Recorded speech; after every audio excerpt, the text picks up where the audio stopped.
Good day, everyone, and compliments of the season. You are welcome to this week's Business and Investment Tips program, a production of Christ Church Radio. My name is Ayodeji Ebo, an investment professional. This week, the focus is on Nigeria's medium-term National Development Plan 2021 to 2025.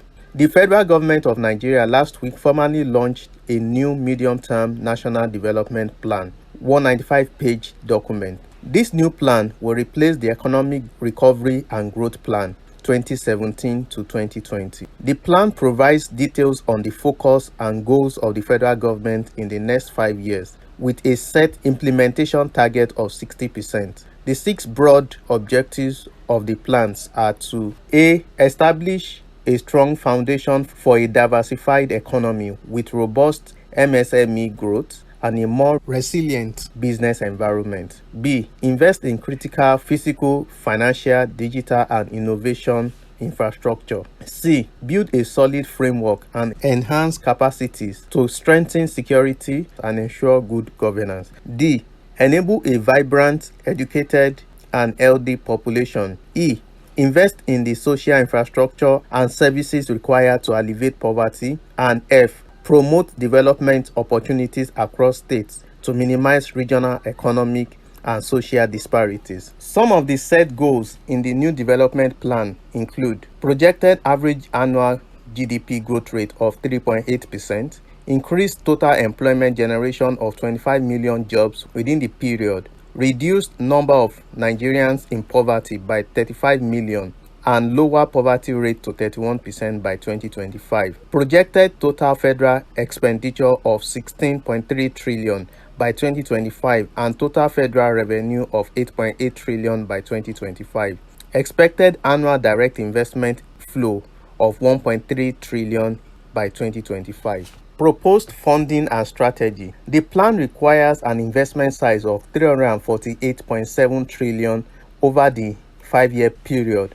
The public sector, both federal and state, is expected to contribute 49.7 trillion, that is about 10 trillion annually, while the private sector will provide the balance of 298.3 trillion, representing 85.7%. Some of the proposed funding strategies for the plan include broadening the tax base, enhancing the capacity of the private sector through creating investment opportunities, and deliberate policy engagement and incentives. Also, the federal government will be exploring domestic and concessional financing sources and setting up financial investment vehicles such as growth funds and public-private partnership, as well as the Nigerian Investment and Growth Fund. Moreover, the Infrastructure Corporation of Nigeria, a private sector-driven initiative, will also be a major source of financing the plan. Our thoughts on the federal government's development plan. 1.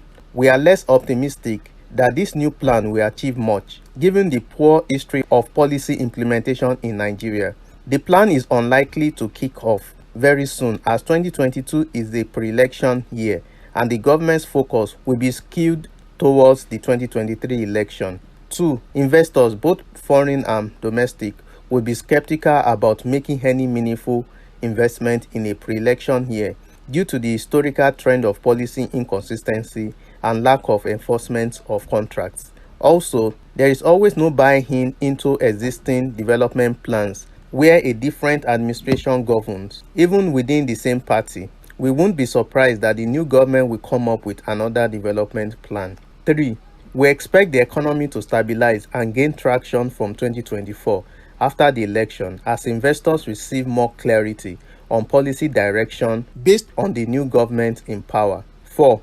With the required funding of 348.7 trillion, accessing this amount of funding will be a tall order due to the tough business environment, coupled with high insecurity challenges and business bottlenecks. 5. The federal government is expected to contribute 10 trillion annually to fund the national plan based on the projected funding requirement. This is unrealistic given the projected revenue of 8 trillion by 2025. 6. The kickoff of InfraCorp may provide a bit of a boost for the infrastructure plans. 7.